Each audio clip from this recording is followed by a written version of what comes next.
So today I'll be doing a video discussing the Dark Continent episode 1 and why this will be the greatest moment in Hunter x Hunter. Now, we know that the Dark Continent, it will be an introduction to a lot of new things, starting off with new and stronger Chimera ants, whether you guys want to believe it or not. But yes, there will be stronger Chimera ants than Meruem, the Ant King himself, and that is hype to see because this time the Chimera ants, they will be ranked A+ danger level, and you know they're going to be super overpowered. But on top of that, we know that there's going to be massive world building being added because the Dark Continent is said to be way bigger than the regular human world of the Hunter x Hunter world. So now that we're going to be getting introduced to something that's massive than the regular world, you can tell that Togashi, he's going to start flexing his world building skills, and we're going to be getting revealed to new calamities. And this is going to be one of the biggest moments in Hunter x Hunter because we know that there are 5 calamities, and every time they go to the Dark Continent, they seemingly bring one back on a successful voyage, and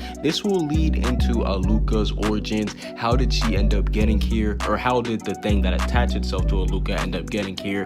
Very spooky stuff. And last but not least, we will be getting a new Freaks family member being revealed to us in Dawn Freaks. But what if I told you that even with all of these hype things being brought up, none of this stuff will be the main focus for episode 1? Because I believe that the main focus will be around none other than Beyond Netero, the son of Netero. And the reason why I think that the Dark Continent episode 1 will focus around him is because we see that he's the most excited one to go to the Dark Continent. We saw that Netero himself had to put a ban on Beyond Netero from going to the Dark Continent. And that's how you can tell you're legit. When somebody has to stop you from going to the Dark Continent, it goes to show you that he's not scared of it like all the other hunters. And we saw that the Dark Continent, this expedition, it's kind of for Netero because we saw that he only issued this voyage after he died. So in a way, Beyond Netero is going to be carrying on his father's will, and we know how much he does respect and look up to his father. So I definitely do believe that with that too,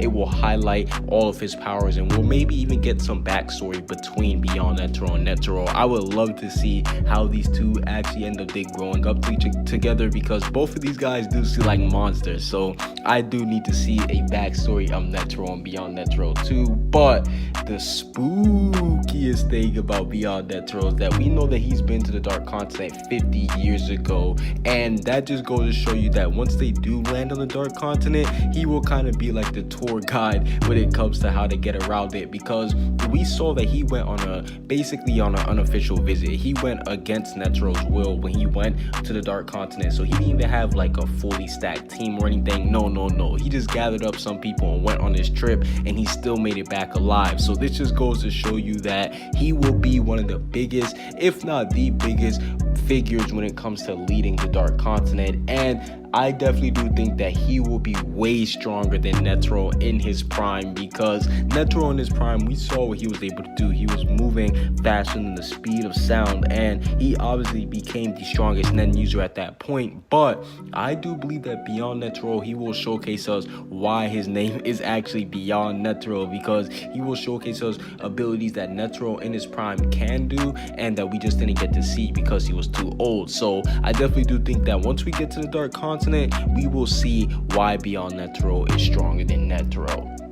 And the last reason why I think that Dark Continent episode 1 is going to focus on him is because everyone else is seemingly getting shot while he's all locked out. We see that Kurapika, he is the main character of the series right now. The story is being told through him. Hell, even Leorio God and Kurapika, or not Kurapika, and Killua, they're all like, yo, we just want to be in the story. So that's a big news right there. But we even see that all the princes, their lackeys, and the alliance with the mafia members, all of them are getting developed. And I want to say this is good job for Togashi, because I didn't think he was going to go in depth and explain all the prince's subordinates and all the stuff like that the way how he is. So the fact that all of them are getting shot like this is good news too. And we see that even the Phantom Troop, the Phantom Troop, they're playing a big role this arc. We see that they're tied in with the ties between the Mafia family, and I love the fact that the Phantom Troop is getting shine, because we saw how they got snubbed in the Chimera Ant arc, and it would be a shame